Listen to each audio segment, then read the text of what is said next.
Hello, hello. Welcome, welcome. Hi, everybody. Do me a favor when you get here, say hello in the chat window. Let me see where you guys are coming to me from.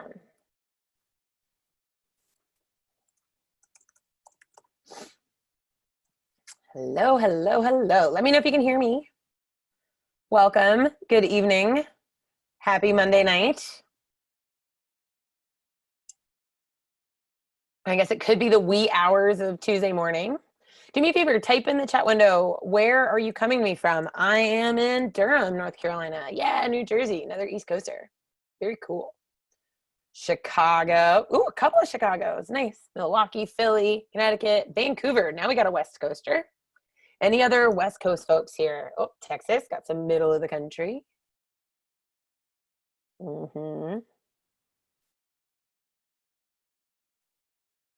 Okay, more east. Toronto, New York, Montreal. Welcome, you guys. Queens. New York, New York. Staying safe up there, I hope. Australia. I don't even know what day it is in Australia. LT, what is Australia right now? Is it Saturday? Is it Monday? It's Tuesday. What time on Tuesdays? Y'all are in the future. I love it. Okay, well, good morning to you. Good morning to you. A lot of us here on the East Coast, good evening. For those of you on the West Coast, it's a lovely evening here. You're almost there. Welcome. Guys, we had a big bunch. I'm excited. I'm excited. How is everyone holding up? Do me a favor. Do me a favor. I want you guys to type in the chat window and maybe change it from panelists to like everybody. You feeling brave. What's like the coolest thing that you found to do while in quarantine? Like the newest thing I just did at my first night last night, I am part of a backgammon championship league, which is super cool. So we're playing online backgammon with actual boards, and like I move my pieces, and so you move your pieces to match, and all that can adjust.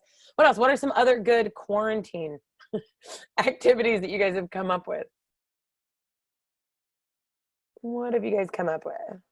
Oh my gosh, trying to learn how to cook. There you go. I got a slack line. I'm trying not to break my neck as I try to learn how to walk a tightrope. Oh my gosh. Oh my gosh, that is the greatest idea ever. I'm going to have to remember that. A wine and paint night with a YouTube video and you order the supplies online. That's amazing. Oh my gosh, that's actually super duper amazing. Oh my gosh.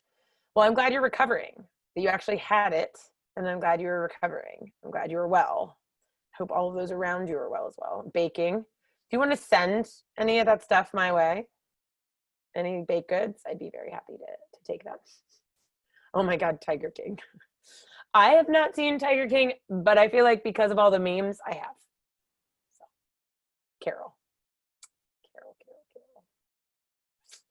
So funny. So funny. Somebody's gonna look back at this this video and be like, Tiger King. Oh my God, that was Tiger King.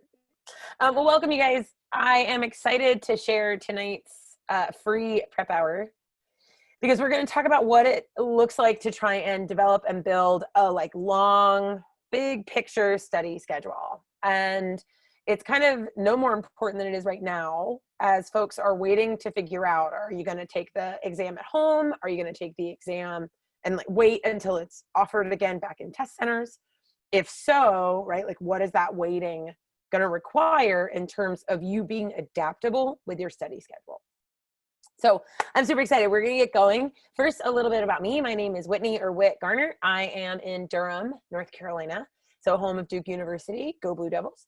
I'm right up the road from UNC, right? So we've got our Tar Heels over there, and right up the road from NC State. Go Wolfpack. So we got lots of good basketball in this area when it's not coronavirus. I have been teaching for Manhattan Prep since 2010. I just had my 10-year anniversary.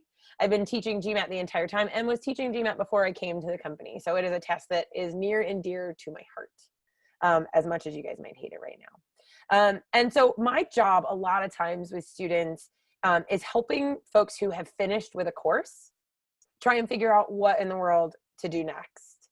I also do a lot of work with folks who come in for tutoring and they've already done a course, they've already worked on their own, and they're just kind of feeling their score stuck. And they're not sure what to do next. So what I'm going to use today for is kind of the general advice that I give those students in terms of how to build out a schedule of their own and how to think about addressing these issues that might still be lingering even after they've studied. So we will touch on very briefly kind of the initial stages of studying, but really what we're going to look at a little bit more is this kind of cycle of assessment followed by improvement with assessment and improvement. And then what it looks like if we have to kind of move into this place of maintenance because, you know, our life changes. So yeah, maybe it's coronavirus right now. But there are a lot of reasons for the last 10 years that I've seen students have to push their test dates back, right? Work changed, or stuff at their family has changed, travel plans changed, they were ill, and so they didn't want to take the test when they were sick. So there are a lot of reasons why we might find the need to push back a study date or a test date. It just so happens that we're kind of like all in that boat together right now. Like nobody gets a choice in it this time. We're all kind of taking it at home. So what we're going to talk about, just a kind of quick aside, we do have at least the beginnings of some information about the GMAT take it at home option, but no more really than kind of is already on their site. So we know that it is going to be an option that's meant to roll out by the middle of the month. GRE already has an option, but there are, you know, some decent bugs and issues with that. So if you were thinking about changing tests in order to take the GRE, I would not recommend it. If you've already been studying for the GMAT, I would stay in the boat you're in rather than try and like jump ship and hope you can swim to the other one. I just wouldn't. I'd stay with the GMAT. And then we will know more. I'll put a link in the chat window before the night is over of the online blog post that we've been keeping up to date. As soon as we have any more information, we put it up there as quickly as possible. So you should definitely follow our blogs just so you can keep abreast of what is changing, because it seems to be, you know, a little bit every day. So a little bit about the overall kind of big picture study schedule, because that's where we're going to start. And for those of you that are all the way at the beginning of the study schedule of like your studies, that's totally fine, right? You're not going to miss anything. Like this is all good stuff to have. So before you do much of anything, right, before you dig too deeply into your GMAT world at all, you have to take a practice test. You just have to. Don't hide from it. I have so many students that say they want to study before they take one. They don't want to waste a practice exam. Fact is that there are so many practice exams out there that are very quality, right? We'll give you a free one and we'll give you all the assessment tools that come with that, right? You just got to go to our site, and once on our site, you can sign up for a free practice exam. You'll get the whole suite of assessment tools. You'll be able to download an entire assessment tracker. There are videos to show you how to use that. You can even sign up for some free other resources. We'll talk about that at the end of class. That can help you get an initial bump on your score. But the point is to take this first practice test and then assess the devil out of it. So what you're trying to figure out is what are your more natural strengths versus your, you know, current maybe weaknesses, and just sort of get a sense, where are the areas where you're already a somewhat effective test taker or maybe an effective GMAT test taker, and what are some habits that maybe aren't serving you quite so well. And you might say like, you know, I have to learn everything. I don't have any strengths, right? I got to start from the beginning. Here's what I'll say is that whenever we assess, and we'll talk about this a couple times tonight, anytime you're assessing, I want you to have the sort of mindset of for now, right? So this is my relative strength for now. And these are my relative weaknesses for now. Doesn't mean they're going to stay this way. Just because something is a relative strength right now doesn't mean that it's not going to get some work as you move forward. So first things first, we just want to get a sense, where are we? What's our baseline? Where are we starting? Now, do know that the very next set of your studying is going to come from this idea of like content immersion. So I think it's a good idea, no matter where you are, unless you're scoring like through the roof, then, you know, if you are, you wouldn't be sitting here with me. But if you are pretty much like anybody, I think everyone can benefit from a nice broad approach to GMAT material. So first you want to cast a really wide net. You want to get a nice layer of knowledge about kind of everything. You don't necessarily need to dig very deep. And if something is a topic that's just super minuscule, then you might leave that. But you want to make sure that you're taking some time to review your fractions and your decimals and ratios. You want to make sure you're reviewing all of your algebra. You want to start to think through things like basic descriptive statistics, averages, medians. You'll want to think about things like rate problems and work problems, a lot of these things you haven't seen in a while. Get down on your exponent rules, your root rules, understanding concepts like divisibility, multiples, evens, odds, and so on. So you're definitely going to want a kind of like broad base. Same on verbal. You're going to want to spend some time looking at grammar, right? Just to help with your sentence correction. When it comes to critical reasoning and reading comprehension, you're going to want to work to learn about the different types of questions for each of those and the different approaches that you'll use. As part of this content immersion, I'll also argue that this is where you need to put some focus on strategy acquisition. So strategy acquisition is, as far as I'm concerned, the GMAT basically has three pieces: content, strategy, timing. And they're all about a third. So about a third of the test is content, about a third of the test is strategy, and about a third of the test is timing. And timing is going to need your attention. It might just not be what we do up front. So up front, we're working on kind of immersing ourselves in a knowledge of some content, some strategies. Maybe it's things like working backwards from the answer choices, plugging in your own numbers, guessing, estimation techniques, right? So various strategies. How do you draw it out in order to think about topics more carefully? Do you have a strategy for the way your paper looks for data sufficiency, for example? A lot of this material is going to take a chunk of time for you to review. This would be work that you would do, say, if you were doing it with us, you do it in the strategy guides. Or if you were signing up for a course or our GMAT Interact, this would be that content immersion period of your studies. The time when you're actively in a course, you're actively studying a program that's been designed. You are working to like fill in all of the content gaps or warm yourself back up for content that you haven't seen in a long time. Yeah. So during this content immersion phase, you are not taking very many practice exams. For us, we only take, during this entire content immersion stage with our courses, we only take two. One somewhere in the middle and one at the very end. And for us, that's over a 9-week period for most, right? Depending on how it kind of lines up with your calendar. So this is not a place where you're taking a ton of practice exams in order to assess. Instead, you're really just trying to take this like broad brushstrokes, get a good understanding, a good bedrock of as much as you can. Right? Again, we're not deep diving into anything. We're just making sure that we're familiar with all of the major topics so that if we face any of them at a somewhat lower difficulty level, we feel comfortable. We're also building this so as we move into the next piece, which is going to be this kind of like road to test day, we can start to dig more deeply into specific topics that we would like to beef up more, we'd like to refine, or maybe even pull on board because we didn't look at them before. Right? They weren't these kind of like big, broad tests. So here's what I'm going to assume for the rest of our communication. I'm going to assume that you would have taken a practice exam. Right? You've already taken a practice test. You've given yourself an assessment. You've even done some studying.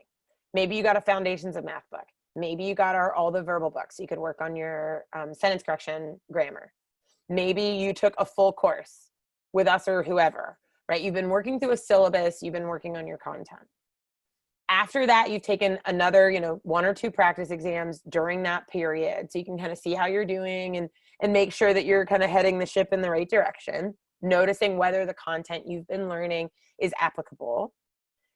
And then by the time you sort of finished this kind of game plan, so to speak, the next step is to begin to move through a cycle of the following. So mastery cycles are going to be they're one of my favorite aspects of studying post-course because they allow you to take a big window of time potentially and sort of cut it up into bite-sized pieces. And it's during these little baby mastery cycles, and we'll look at when, it's during these that you'll start to see improvement in more narrow areas. So this might be a place where you're pretty good at geometry, especially if it's like triangles and circles and just basic quadrilaterals. But you're going to really try and like dig in on that geometry and see if you can't pump it up a bit. So you'll look at some of the more detailed rules. You'll look at some more complex questions within those types. And then you're going to work to like build the strength there. Another thing that we'll be using during this same period is what I like to call the maintenance mode. Maintenance mode is going to be very useful for times like this one where we aren't necessarily in control of when we get to take the exam. So maintenance mode is going to be a way for us to prevent burnout without completely slipping and losing what we've studied already. And then everybody is going to engage in what I call the like game plan and coast sort of last bit of the schedule.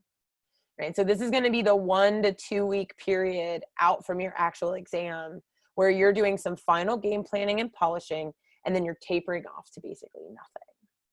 Okay, so these are the 3 areas that we're going to talk about the most and how to make the most of your time when you're working in any one of these areas.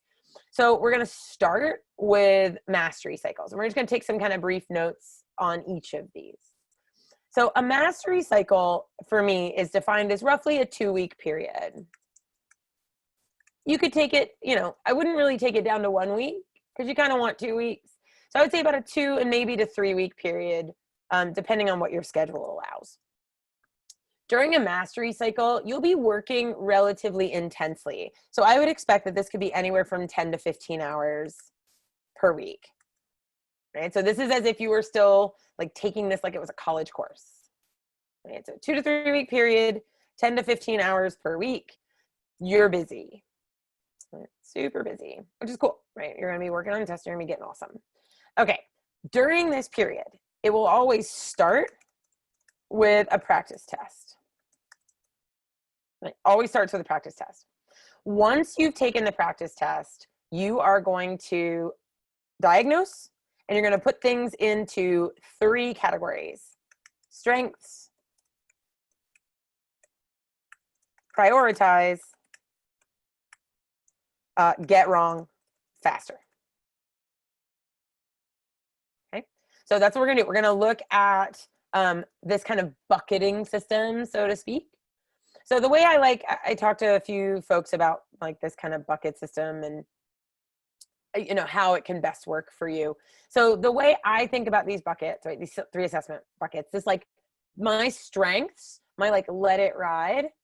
These are going to be any questions that I'm getting for the most part right. I'm usually on time.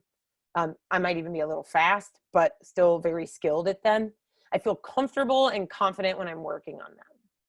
So in the moment, these are going to be considered my strengths.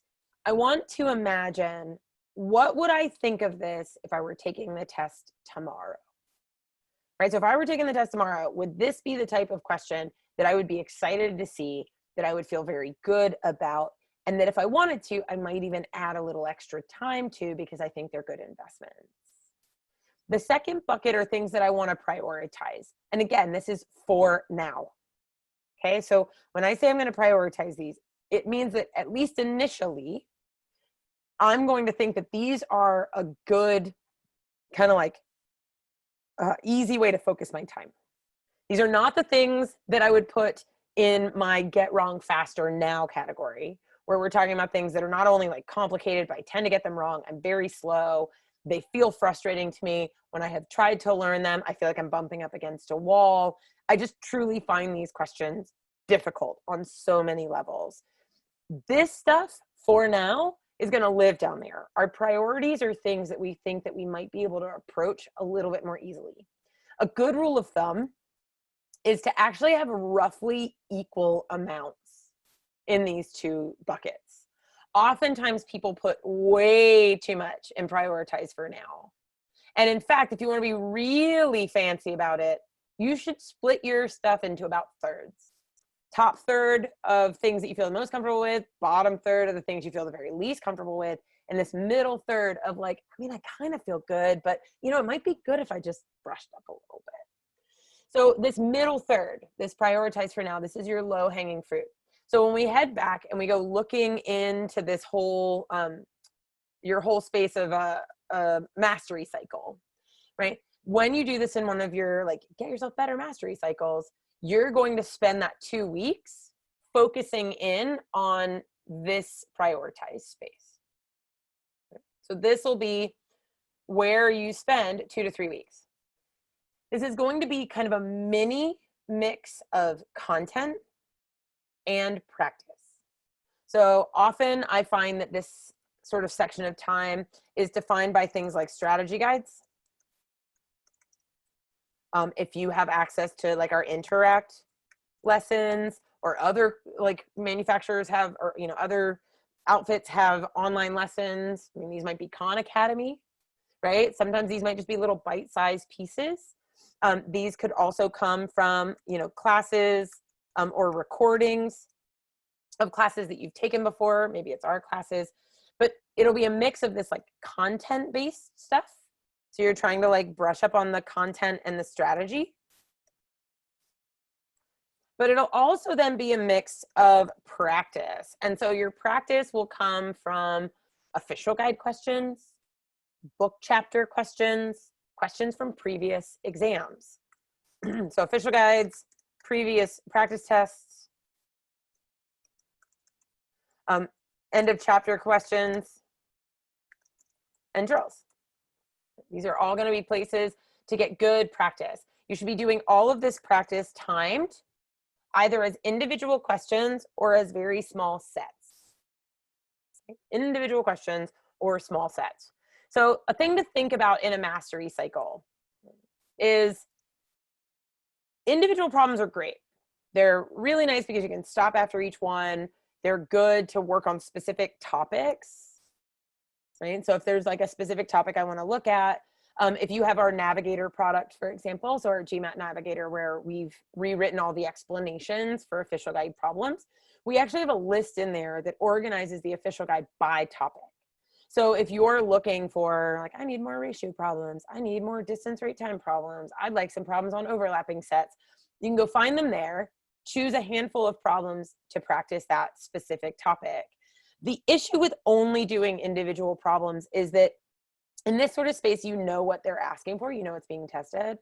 And then you don't really get to practice the trade-off between questions. How much time should I spend on one versus another? So we love individual problems, but we don't want to just focus exclusively on those. These are great during mastery cycle, but they still have to be interspersed. The other end of this spectrum would be the practice exam.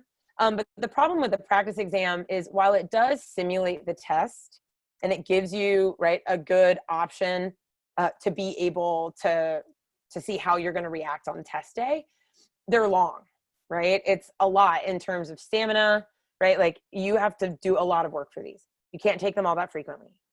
So until you're in that final stage, you shouldn't be taking practice exams more than once every 2 to 3 weeks.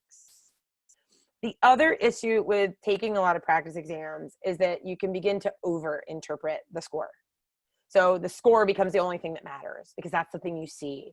And because they're so long, you end up under reviewing them, right? You sit here and you do these tests and it's 60 some questions that you have to review. The likelihood that you're going to sit down and review it in depth is pretty slim if you're taking these tests all the time. The other thing I like to tell people is that practice makes permanent. And so if you're just taking practice tests over and over again, the act of taking them is not going to help you improve. It's just going to dig the groove deeper for whatever habits you already have. And my guess is that you're taking multiple practice exams because you want to get better. So rather than continuing to take them over and over and over and over and over again, right? You want to sort of switch up, right? You want to be able to do short sets that give you better shot at review. And so in this same space is like the mixed time sets. You can do little 5 or 10 question problems. You can do like a little mini section, like a little baby quant section, a little baby verbal section. You can do these really frequently. You can review them really thoroughly. It gives you a chance to look at what it means to balance your time. So how do you decide, do I stay on this or do I just bail and move to the next one?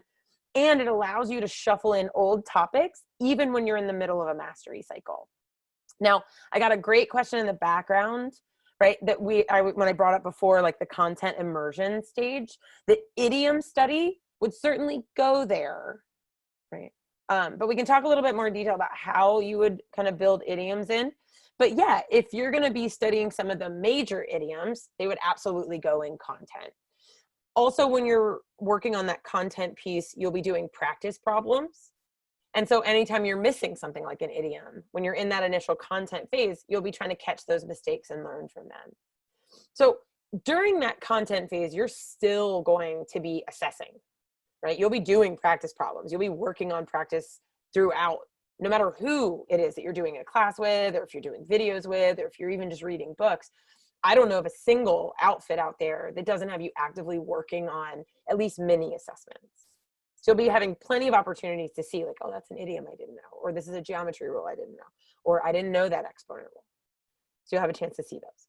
So assuming though that you've gotten this nice, smooth kind of coverage of a bunch of different topics, we've moved into this mastery cycle, your best friend here is going to be a mix of targeted individual problems because you know what the topic is that they're testing, and then mixed time sets so that you can interleave, meaning bring back other old topics as sort of consistent review.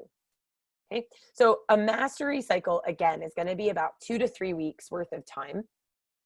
During those 2 to 3 weeks, you will have taken a practice exam to get you started, just so you can get a sense of, you know, what are your natural strengths and weaknesses. You're going to then prioritize. Okay, these are the 3 items, 5 items, whatever, that I want to focus on.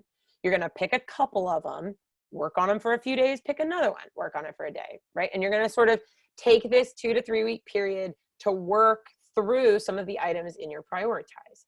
Know that as you're working on prioritize items, some of them will begin to move towards what you think might be strengths. Some of them might move back down into your like, no way. I pulled this out of the vault. I thought I would work on it. This is really frustrating. I do not feel like I'm getting any better at this. And I don't want to just keep hammering my head into this book or into this video or into these lessons. I need to put this down. So sometimes it can be nice to recognize that just because we have something as a prioritize does not mean that it always gets better. Sometimes we just acknowledge that it's not really a priority. We need to move it down into a section and swap it out, right? So we can take that, put it down into the get something wrong faster, pull an item out of that vault and start to work on it. So mastery cycles can just keep following on one another, right? And if you've done like somewhat of a content piece, these mastery cycles are a way to dig deeper. These are also a really nice way to stay touching back on some old information throughout while you're improving. So if you're looking out at your test, you can start to see, well, I have room for 3 mastery cycles, or I have room for 2, or what have you, right? And start to build your calendar. Let's see, so retaking the test. Okay, we'll talk about that in a minute. Yeah, no, so every single one of these mastery cycles starts with a practice exam. Right, every single one. So when you get to the end of your content immersion, you're always going to start one of these with a practice test and a deep assessment of that practice test. Because when we focus on the practice test, it's going to tell us what to work on for that next 2 weeks. Yeah, great. Another great question. I have a few in the background. Just know that I see them, that I'm going to answer. Let's see if some of it gets cleared up a little bit as we kind of move ahead. Okay, so these are my mastery cycles. On the very opposite end of this is the game plan cycle. So a little bit about the game planning cycle. The game plan is essentially the last 1 to 2 weeks before your official exam. During a mastery cycle, it depends on how many of those cycles you have room for. Just note that you'll be taking a practice test every 2 to 3 weeks. So you'll probably take 2 as part of the course, right? You take 1 at the beginning, you'll take 1 somewhere, or, you know, as part of your content immersion, you'll probably take 2, 1 at the very beginning and maybe 1 somewhere in the middle. And then you're gonna, at the end of sort of that big piece, you're gonna take another practice exam to start a mastery cycle. So your content immersion might look like, so you'll have like 1 content immersion with 1 more practice exam. And then 1 more practice exam for every 2 to 3 weeks of study from there on forward. Right. So it'll depend on how long that study line is, but notice that most people like to try and do a practice test every week or twice a week. And that's crazy. It's too many practice tests, way too many practice tests. So, I mean, in my story, like let's say you were to come and take a practice exam with us, or an official course with us, you would take a practice exam. In the next 9 weeks of study, you would take a second practice exam. At the end of that, you would take a practice exam to begin your mastery cycle, right? So at this point, you're 2 months in, you've taken 3 practice exams. You then go another 3 weeks to take your 4th practice exam, another 3 weeks to take your 5th practice exam. You'd be 3 months in having only taken the 5, right? So you're not taking a ton. The good news here is you're not taking a ton. Okay, so a little bit about the 2 weeks leading up to your exam, okay? So one of the things, yeah, so this is, I'll show you a little bit about those. That's a very good question that you asked. I had a question in the background about like, what are the advantages and disadvantages of like extending these? And so instead of just doing 2 weeks, I do a full month. Oh, good Lord. Yeah, I have a great question in the background too. And if you've got one, throw your question in the chat window. Definitely throw it in the chat window. So let me show you this one additional piece about like kind of this final timeline. So if we're in a game plan, right? So let's say that my official exam is on this date right here. This is my official. Oh, that is just impossible to read. My handwriting tonight has been crazy. So we're just gonna call this my official exam. I am now moving into a game planning cycle. So game plan and coast means that what I'm trying to do is refine where I am without adding a ton of new stuff in. So in a game plan cycle, we are at the very end of our studies leading into an official exam. So the way that this will work is that 1 week out, we're gonna take a practice exam. So we normally back this up. So 1 week out, you're gonna take a practice exam. And this practice exam is basically going to be like the end of the road. This practice exam is that moment where you say, okay, here's what went really well. I want to do it again. This is how I want to behave on test day. Here's what went not so well. Could I do like a couple of little quick time sets? Can I work on a couple of little problems just to smooth out strategy and timing? During this week, there is no new content, no new material. Very, very light studying. And then you're going to get to the point where the 3 to 4 days leading into your exam, you're not doing anything. You're just going to straight coast. You're going to let the information simmer on a back burner. You're going to try and rest. You're going to try and get a little more sleep. You're going to try and do things that bring you some joy, like wine and paint night with YouTube and supplies ordered online. Right? You're going to chat with some friends, that kind of thing, right? And so this week is literally like, okay, I took this practice exam just so I could practice my timing. I knew what my strategies are to use for timing. I know what my strategies are for data sufficiency, for sentence correction, blah, blah, blah. Now, how do we set ourselves up for this practice exam? Well, it's by taking a single practice exam 1 week before that as well. So this is the one place where you're going to take a practice exam, an official exam. They should never be closer than a week. So hear this. You should never take practice exams more than once a week, ever. Ever. It is a terrible idea. It serves no one. It will do very little other than get you exhausted and drag your score down. And the more you're doing that close to your exam, the worse the effects. The last thing you want is to take 5 practice exams going into the official one and your score maxed out somewhere in the middle. And now you're getting tired and burned out. And so you go in on the official test day and do poorly. Right? Like ask anybody who's going to run a marathon. They don't, if you're going to run the New York Marathon, you don't run the Boston the day before. Right? You put space, you need recovery, you need time between those so that you can like process what you did, rest and relax from that level of like focused work in time to take another one. Right? So if you've got an exam in 3 weeks, you're going to take 2 practice exams, 1 a week out, 1 2 weeks out. Between now and then, if you started studying a week ago and did a practice exam, and if you haven't done an assessment on it, you absolutely should. You'll spend this week working on that material. You'll take a practice exam, so it'll be just like this guy. Then this week in here is what I call this game plan planning.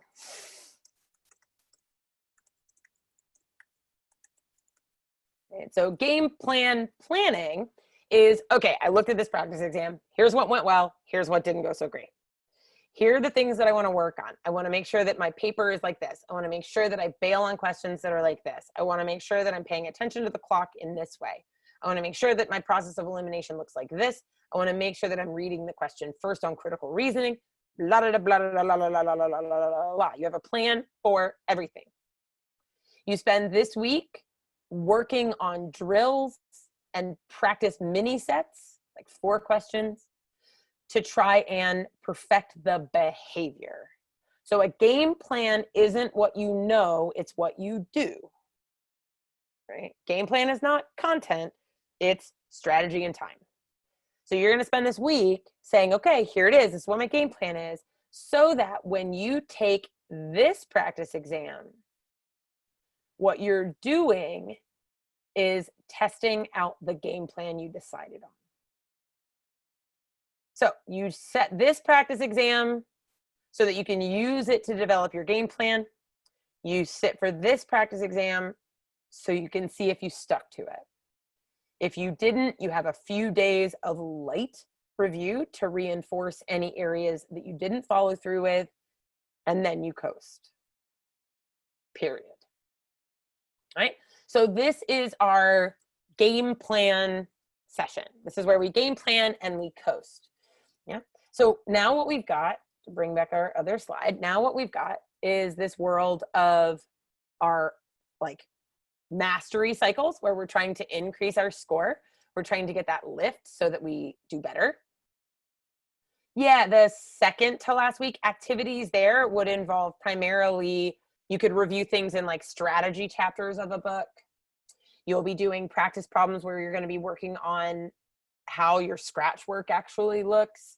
You're going to go back and review questions that you've done before. So this is going to be a place where you go back and you do things that you've already seen, particularly questions that utilize some of the strategies you want to improve upon. So if you're trying to do a little bit more work on working backwards, right? Or if you're trying to do more work in sentence correction on vertically scanning, you're going to go pick questions from the official guide that allow you to practice that. If timing was an issue, you're going to do short sets of, 8, 12 questions, and you're going to practice whatever method you want to use for timing.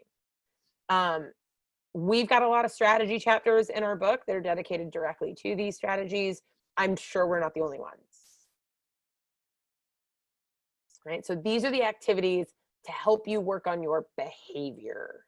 So it's not the second to last week, you're not going to go out and be like, you know what, I didn't really ever do, I just really didn't ever do those combinations problems. So I think I'm going to go read all the chapters on combinatorics. No, I'm like, no new information, nothing new during that period. You're reviewing old questions, but practicing them with the behavior that you want to employ on test day. Right? So you're not doing a bunch of new stuff. So when we have game plan and coast, this is going to be a 2-week period. It'll start with a practice test plus review. You're going to then use to plan sort of game plan planning. When you're doing this, you're going to be using like practice questions. You can use these from old practice exams, from old homework assignments, from ends of chapters, from strategies chapters. Our Interact products have some great lessons just purely on different types of strategies. So this will be where you're practicing questions, techniques, general strategies, and scratch paperwork. You are trying to change your behaviors, right? So you'll do this for 1 week. So this is week 1. Week 2 is going to be another, so exactly. So if you're not doing parallelism and you keep getting parallelism wrong, you're going to go back and think, okay, what behavior do I need to put into place so that I can pay attention to parallelism? It might be enough to just remind yourself to look for parallelism. Exactly. That's exactly right. So then your second week is going to be another practice test plus review. So for this practice test review, same, right? The review is going to be a little lighter. You're not going to do this review quite as extensively because you're not trying to like really set a game plan. Really what you're trying to do is evaluate your game plan. How did it go? Right? Like what stuff stuck, what stuff didn't. Like, oh my God, I didn't use process of elimination once on the entire verbal section. And that was like my entire goal was to use process of elimination and I didn't. It's unlikely, but you're going to evaluate your game plan. You're going to make any tiny tweaks. And then you're going to call it 3 to 4 days before the official exam. And then you're just going to coast. And then you're going to take the real exam. Okay, so here's what we have. And you would plan it backwards. Okay, so if I already have my test date, right? People are like, okay, I'm taking my exam in 3 weeks. I'm scheduled. If you're scheduled to take it at home, fine. If you're scheduled to take it in person in 3 weeks, just be ready if you need to move it. Right? I know, for example, 3 weeks here would put us on the 27th of April. State of North Carolina is still under shelter at home orders until the 30th or 29th. And in this state, we're not even offering test dates until the beginning of May. So just know, like you're looking out when it is, you should always pick a date. Don't let yourself just float around out here. Pick a date, or at least pick a very short window. Like I want to take it the 3rd week of June, right? But just know that after all this silliness, it's going to start getting busy. So pick a date. So you're going to pick a date because you have to, even if that date moves, we are better when we have a deadline. When we don't have a deadline, we just sort of free float. So pick a date. You're going to count backwards 2 weeks for your game plan. You're then going to see how much time you have between right now and then. And what you're going to decide is, okay, do I have the time and energy for a mastery cycle? Or do I feel pretty good about where I am right now and I want to move into maintenance mode? So maintenance mode is any number of weeks, right? This is not a specific amount of time. During your maintenance mode, you are not taking practice exams, or if so, you're taking them extraordinarily infrequently, right? Like, so a practice exam might be happening every 4 or 5 weeks.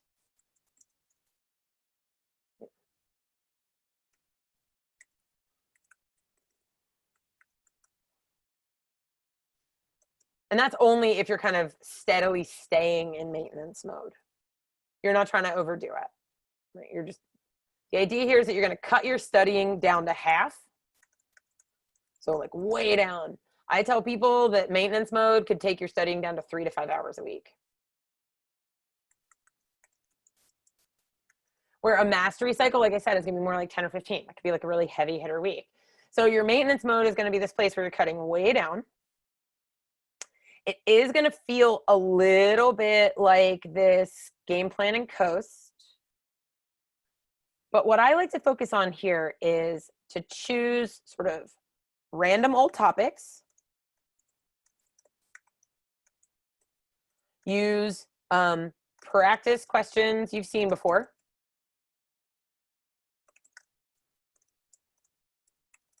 You might do some small timed sets here and there. The best way I can describe this section of maintenance mode is that you're trying to stay warm. This idea that, you know, I did all my warm up, I got all my stuff ready, but before I get into the ring, I have to wait. And so I don't want to go into this like air conditioned space and then just get cold and all my muscles get tight again. And so what we do for this maintenance mode is just this like easy trickle. And it's not 3 to 5 hours in one day. It's like 30 minutes here, an hour there, 30 minutes here, 30 minutes there. You're spreading that 3 to 5 hours across the week. This is like a little drip drop of GMAT. So you're staying in contact with the material. You're seeing old material as time passes. Right? But the idea is that you're not burning out. You're not overdoing it. You're just trying to maintain. I will say that even during a maintenance mode, this sort of going back to old topics, seeing them again, you will in fact be improving. It just won't be in quite the same like very direct and concerted way that you might be in a mastery cycle. So just know that maintenance mode is also going to result in improvement. It just might not be as like focused improvement as a mastery cycle would be. Okay, so here's what we have. We've got a mastery cycle, we've got a maintenance mode, and we've got a game plan and coast. So now the question is, how the heck, Whitney, do I use these things? Right? What do I do? So for a lot of us right now, I'm just going to put it in the context of, you know, our current situation, which is, oh my God, my test date got pushed back. And here we are all in this together right now in this sort of like Corona world, right? And so if you had planned to take a practice exam or an official exam rather, if you had planned to take that official exam soon, right? Like it was coming up, your official exam was going to be now, right? This month, then you have no choice but to be pushed back, right? Like you're going to have to start to move into either another mastery cycle or some maintenance cycles. Maintenance, well, so, and we'll talk about this. It's a great question. I got a great question about what is the typical maintenance mode timeframe. Let's talk about it. It's definitely not going to be something that you'll do for months and months and months on end necessarily. You'll probably get very bored and want to stop doing the GMAT. But maintenance mode is a way to either give your brain a break, or it's a way to maintain if you've had to push back a couple of weeks. Right? I wouldn't necessarily just hover on maintenance mode if I was going to push my exam back 3 months or 6 months, right? If I decided like, oh, I can't do it in 2020, I'm going to have to wait, or I can't do it this part of the month, I'm going to have to wait till after summer. I might take my maintenance mode way, way, way down and do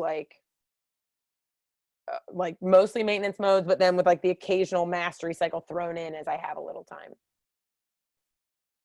Throw in a little here and then take a couple weeks as a kind of break, and then throw in a little bit here and then take a couple of weeks. Okay, so if they push my test date back, I have to figure out, so this is where we sit right now, right? So let's say whatever happened, I had to push my test date back, whatever the reason. Do I have now, when I look at my life, do I have less time available for me to study, or do I have more time available for me to study? So in this scenario, we might actually end up in a place where we have more time to study. More often than not, when your test date gets pushed back, if it's a choice, it's because you have less time to study. But I've had students who were ill, right? Or they ended up with like a broken leg or, you know, whatever, and they pushed their test date back because they weren't trying to go sit in the test center with a cast on. But they had plenty of time to study because they weren't working either. So for whatever reason, let's say your test date gets pushed back, you need to figure out, are you in the camp of like, well, my test date got pushed back, but now I'm crazy busy because not only am I working from home for the first time in my whole life, but my kids are back at home and now I'm homeschooling them too. So now I just don't have any time. I'm like, I don't even know what to do with myself. If this is you, if you are in this place of, yeah, I don't have extra time. I actually, in fact, have less time. They push my date back, but I'm also super duper busy now. Your first option is to postpone. We have a mandatory postponement right now. We don't know when that's going to come to an end, but it might be to say to yourself, like, I'm not going to take this at the beginning of May. Like things are really hectic right now. I'm going to have to let this settle out. And then I'm going to have to see what studying looks like again.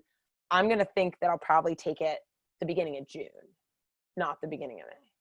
So that's one option, is the postpone. The other option is the maintenance mode. You might literally just move yourself into a place where you're like, okay, I'm gonna work 3 to 4 hours a week. I'm not doing new content.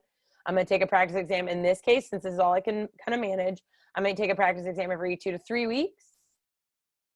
I'll work on practice questions. I'll work on time sets, very light review, and I'll just kind of fit it in where I fit it in. And good enough. Right? This assumption is that you'd be working on this maintenance mode for a month or so. Right? This is not you're going to sustain this for 6 months. I'll be honest, if you're going to push your studies back more than a few months, what I would do is take an actual just break and then choose a date to pick your studies back up and start back up with a 2-week review of content and then move into your mastery cycles. But this is something where if it's like, okay, I'm pushing it back a couple of months. I'm not pushing it back till November. Okay, so let's say you have less time. Cool. You have less time to study. That's okay. You have this maintenance cycle available to you. Let's say though that your test date got pushed back and you have more time to study, right? Now we have to figure out which of these categories are you in. Were you in the category where you were legit scheduled to take it in 3 days from now and you were feeling great? Like, my practice test scores are making me feel good. I'm excited to take it. I feel ready, right? I don't know that I'm necessarily going to like crush it because I'd already planned to take it twice, but I'm ready to take it. And now they've pushed my test date back. Alternatively, they've pushed the test date back and there's a little party that's like, oh, thank God, because I don't think I was ready. Right? I need some extra time. Good news is check with your schools. A lot of these schools, if you were like sort of on a deadline crunch, a lot of schools are allowing people to submit their GMAT scores later so that you can submit your applications and then you can submit your GMAT score after the fact. So just check with your schools, right? This pushing of the test date back, at least for right now, there's a lot of people in that same boat, and schools really are trying to make allowances for that. Okay, so let's imagine you're in category 1. What are you gonna do if you are feeling pretty good and so you're not trying to burn yourself out, you just wanna get to test day? So what I would say is you have 2 options. If they cut you off, you can take what would be a mastery cycle and cut them in half. So instead of working on a mastery cycle at 10 to 15 hours a week, you're still doing mastery cycle behaviors, but you're doing them at more like 7 or 8 hours a week. The other alternative is basically do like a 2-week mastery cycle, maintenance mode week, 2-week mastery cycle, maintenance mode week. So it's almost like a mini vacation week.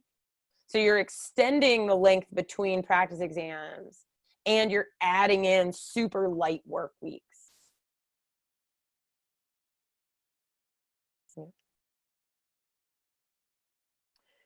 If, however, you're the other category of this, where you're like, yep, I need more time. First thing you want to do is start to look at like, why wasn't your prior studying working? So what was missing? I always look there. It's like, what was missing? You're then going to do a single mastery cycle. And you're going to reevaluate at the end of that single mastery cycle. You're going to see where you are. And if you're still like, yep, I need some more time, you're going to keep repeating mastery cycles until you get to like that game planning period at the end. If at any point, no matter who you are, if you start to feel a little exhausted by GMAT studies, back off. Put a maintenance mode weekend, right? Or 2 or 3. Give yourself permission to slow down, right? Just because we want to get better doesn't mean that the only way to do it is just like to hammer away. If anything, that's sometimes the worst way to do it. So if you're still working on this, like, I need more time, you're going to spend more time lifting your score. Right? And so the way you'll start to build this out, again, it's like you're going to take hold of these kind of 3 basic tools. I know they seem kind of generic, but basically what I want you guys to think about with them is that I look at studying in terms of one of 3 shapes. I'm basically at test day and I want to taper off. I want to go into test day and I want to peak on test day. I want my best performance. So if anything, I almost want to be a little excited about taking the GMAT on my official day. So I don't want to be doing so much GMAT in the week to 2 weeks before that I'm tired of it, right? I almost want to stop myself from doing the GMAT for 4 or 5 days so that when I get there to the test center, I'm kind of like, I'm ready. I haven't seen a GMAT question in a while. I'm sort of excited about it. Mastery cycles, what I want you to see highlighted there is that these are little encapsulated periods of time where you're going to pick very specific topics and you're going to work to improve them, and you're going to use interspersed practice exams to identify what has improved, what still needs work. Right? So the mindset of a mastery cycle is not, I'm going to go get better at everything. The mindset of a mastery cycle is that I'm going to take this item and this item and this item, these 3, and I'm going to work on them in a really focused way. Then when I feel like I've made some headway with those, I might pick up 2 more, make a little headway with those, and then I'll take another practice exam, see where I am. Where does everything shuffle? Are some of those things just persistent and not getting any better? Then maybe I move them into the bottom bucket and I try improving in a few different areas. Maybe what happens is my first mastery cycle, I really do improve quite a bit in some of those areas. And I see that improvement on test day, my practice exam. Now some of my relative strengths have actually slipped a little bit. because the test as a whole is harder. And so each time you take a practice test, you're kind of reshuffling these topics. So some of these like strengths and prioritize might reshuffle. Some of the prioritize and get wrong faster might shuffle. Yeah. So the idea of this mastery cycle is I'm going to pick a manageable number of topics and I'm going to work on them. This is not I'm going to learn algebra. This is I'm going to work on exponents and functions and the unknown multiplier in ratios. Those 3 items. Once I feel pretty good about 1, 2, or all 3 of those, I'm going to pull up, like, I'm going to work on coordinate geometry, and I'm going to work on overlapping sets. Work on those a little bit, and then I'm going to take a practice exam to see how I've done. Have I improved in functions, in exponents, in coordinate geometry, and so on? And then I'm going to see what needs work for the next 2-week cycle. Maintenance mode is a way for you to take a break. You don't want to slip, so you don't want to just stop, but you like to get to the point where you're doing very little and you're just staying warm. You can stick a maintenance mode week anywhere you want it. Anywhere you want it. Just give yourself permission to get a little bit of time off. And so you can start to build these in. Again, you're going to build your calendar backwards. You're going to pick your date. You're going to back up 2 weeks. That's your game plan and coast. You're then going to look at how much time you have between right now and the start of that game plan and coast. And you're going to initially say, all right, I have 4 weeks. That means at most I have 2 mastery cycles. The reason why that's important to acknowledge is that you only have 2 mastery cycles. You cannot learn everything. And so you're going to set some really reasonable expectations around what you're going to do, which will actually end up making you do better in the end, as opposed to just trying to do everything all over again and not really improving in any of it, right? So scratch work.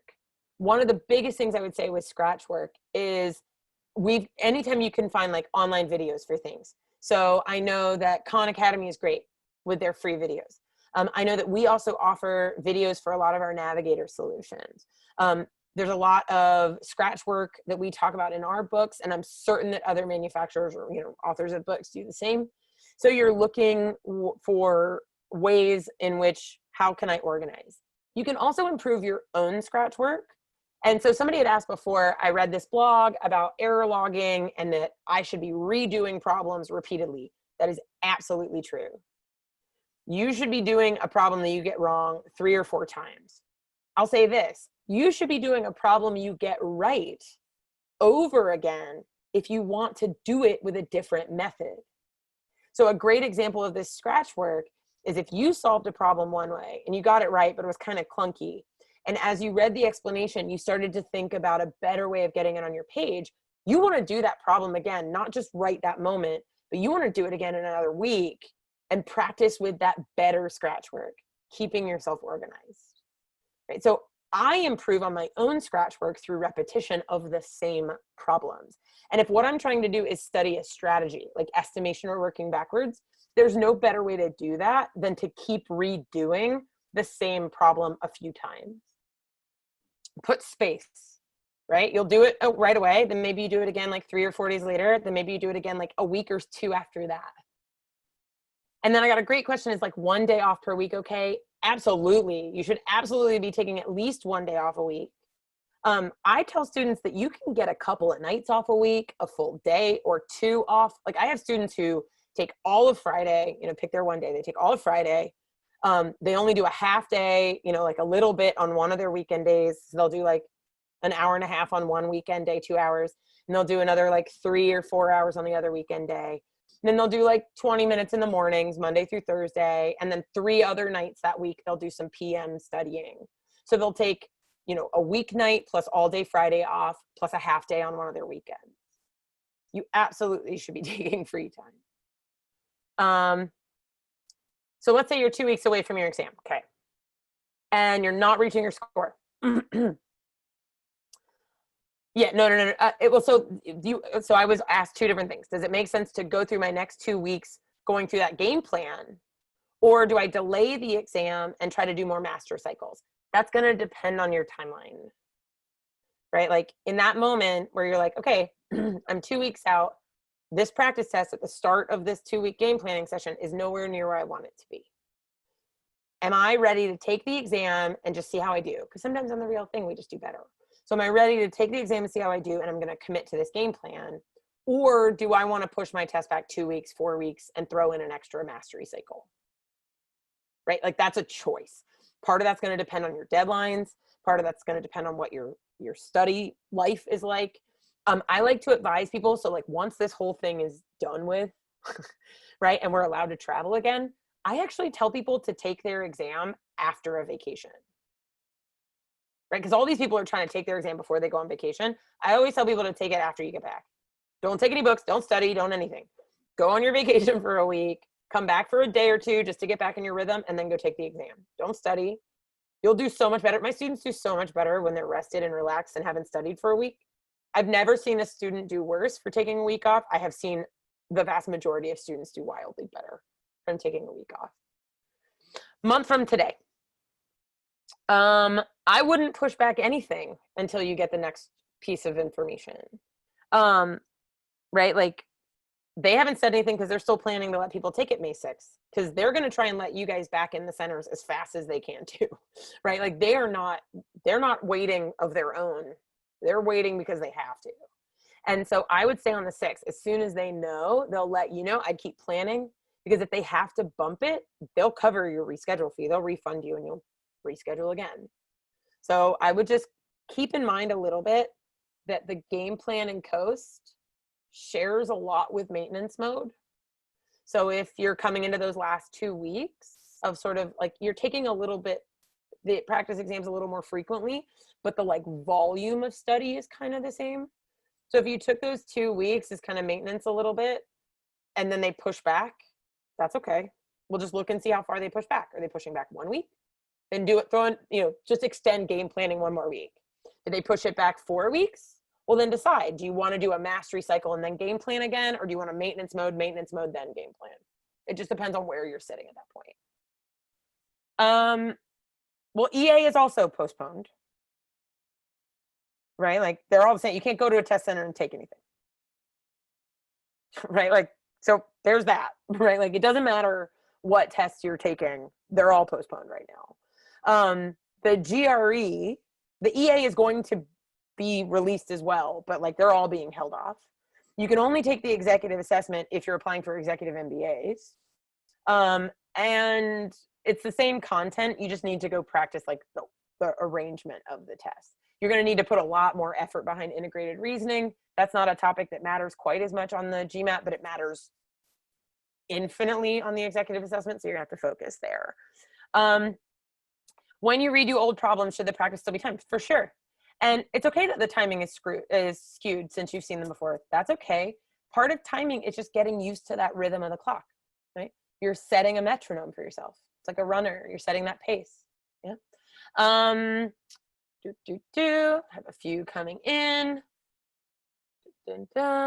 Scratch work. Theme, master sessions. Yes, so in the last 2 weeks of that game plan, you're modeling the behavior for the exam.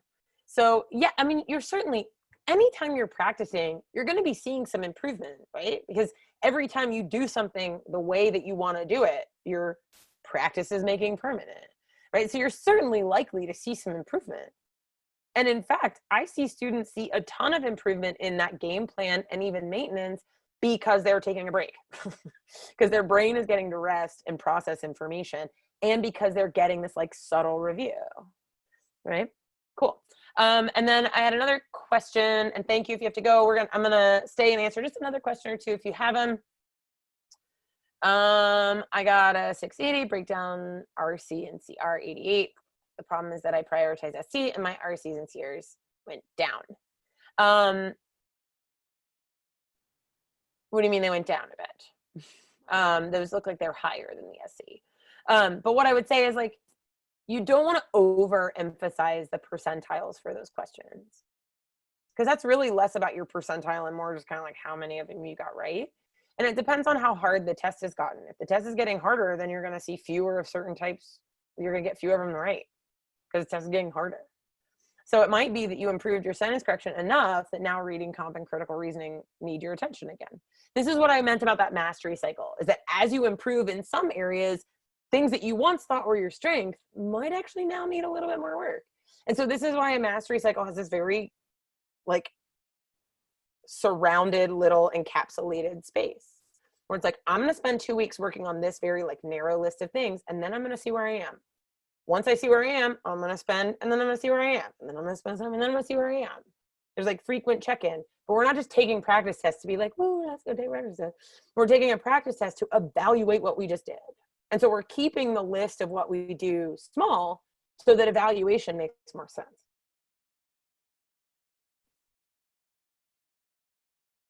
Yeah, I mean, oh God, yeah.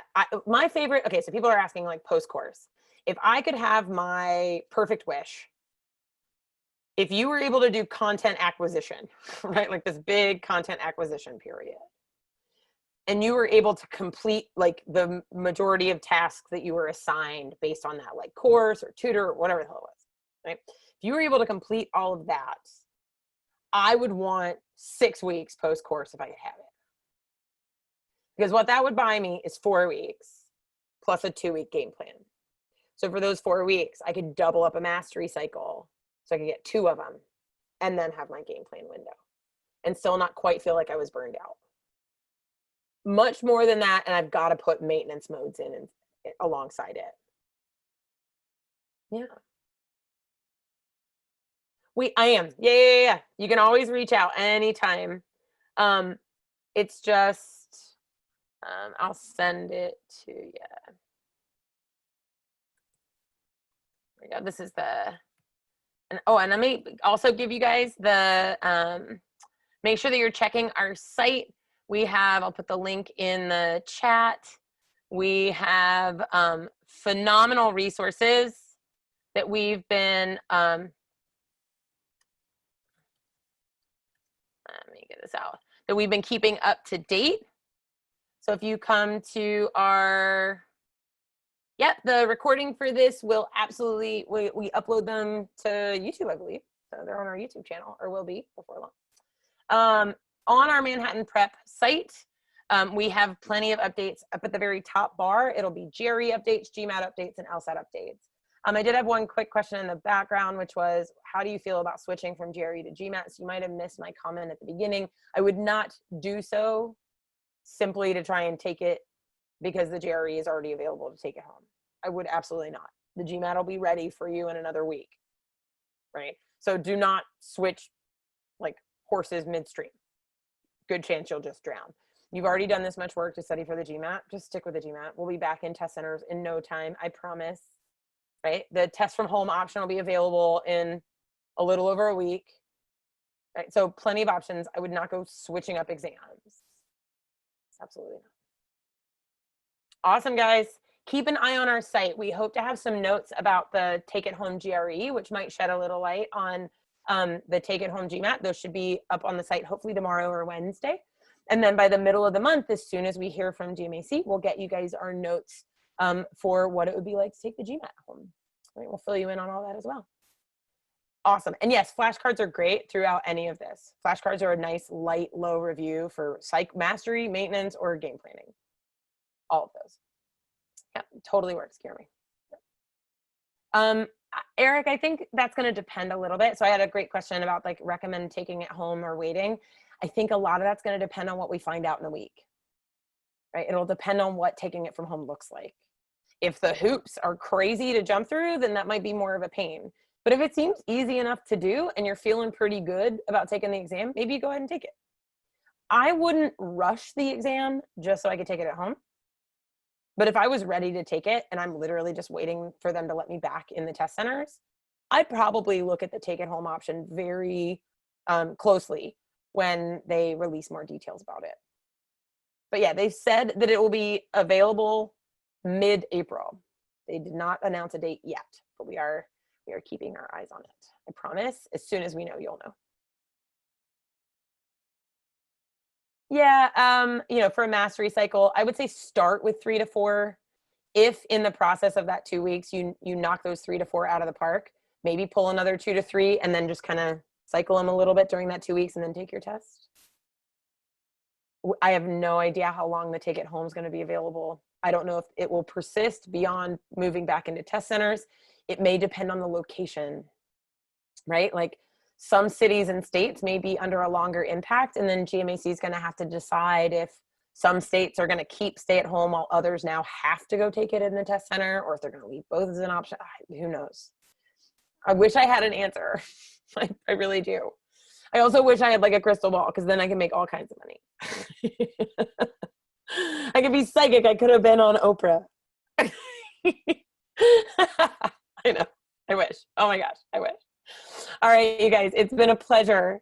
Have a lovely rest of your evening. It was awesome to have you here. Please reach out should you guys have any questions from us. We're always here to help. As always, you can always sign up for a free trial of any of our live courses or our Interact product, right? So any of our demand products you can try. Just go to our main site and go to resources, and you can see any of those for free, right? You can get a free trial on our Interact course, free first session of any of our live classes. So come hang out with us. All right.